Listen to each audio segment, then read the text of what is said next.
Bonjour à tous, bienvenue dans la capsule vidéo sur l'intégration du CSS et du JavaScript client, dans le fond avec le code qui est généré par Handlebars. Donc vous allez voir, le concept est quand même assez simple.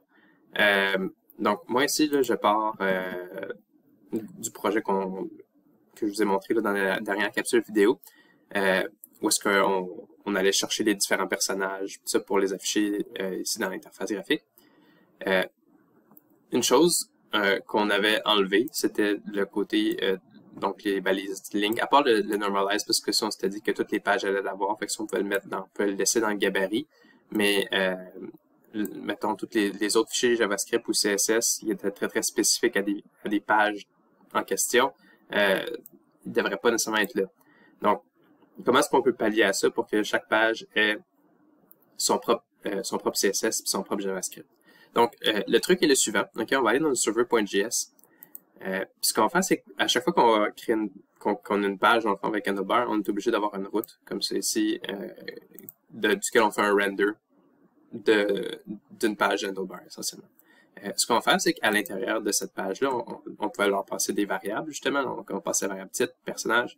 On va leur passer deux variables supplémentaires. Une variable qu'on va appeler style, avec un S. Ça va être un tableau.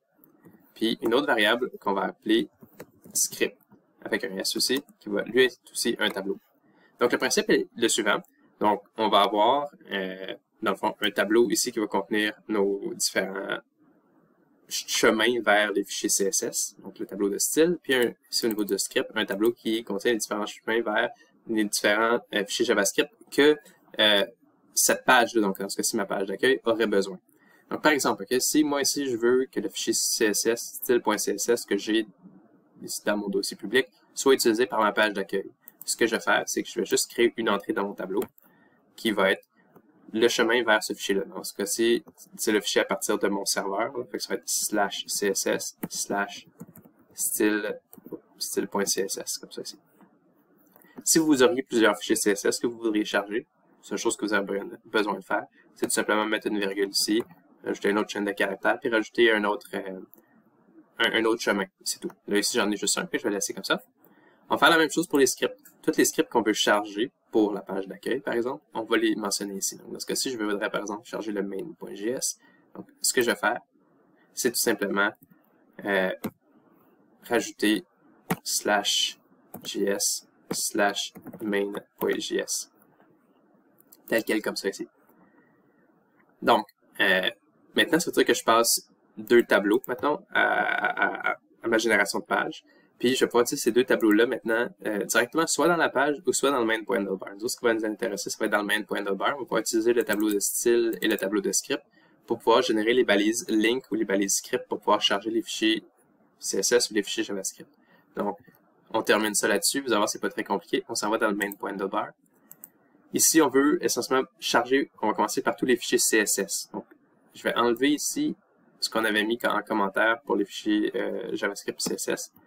Puis, là, ce qu'on a ici, nous autres, on a envoyé de notre serveur, c'est un tableau de style, donc des différents chemins vers nos fichiers CSS. Donc, vu que c'est un tableau, ce que je vais faire, c'est que je vais boucler avec un each. Un each, puis là, on va boucler sur le tableau qui est le tableau style. Comme ça ici. Puis pour chaque, dans le fond, élément qu'on a dans le tableau, qu'on a passé, ce qu'on va leur faire, c'est créer une balise link qui va aller charger ce fichier CSS-là. Donc, comment est-ce qu'on va faire? On va juste utiliser pour chaque style, justement, crée-toi une balise link de la relation Stylesheet. Puis le href, ce qu'on va lui mettre ici, c'est, dans le fond, le style qu'on a passé par le serveur. Donc, dans ce cas-ci, chaque élément du tableau. Donc, pour chaque élément du tableau, on se rappelle, avec un each, on va le retrouver plutôt dans this. Donc, c'est this qui va être l'élément sur lequel on est en train de boucler, essentiellement. Dans ce cas-ci, ça va être la chaîne de caractères. Donc, on va prendre la chaîne de caractères et on va l'insérer dans le href. Donc, on peut faire aussi des insertions à l'intérieur des attributs. C'est quelque chose qui fonctionne sans aucun problème. On va faire exactement la même chose pour le JavaScript. Donc, on va juste copier ça. Je vais être un peu paresseux. Puis, au lieu de faire pour chaque style, dans ce cas-ci, on va faire pour chaque script.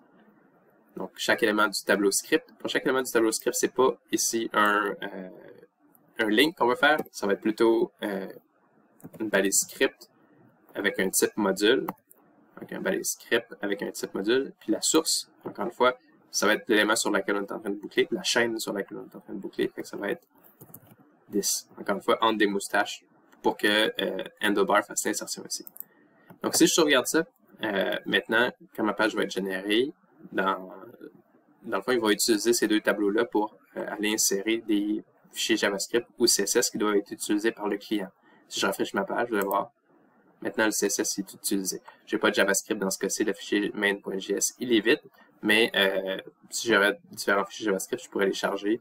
Ce qui est intéressant aussi, c'est que c'est facile de séparer des comportements dans différents fichiers JavaScript et de potentiellement pouvoir les réutiliser d'un fichier, d'une page à l'autre essentiellement.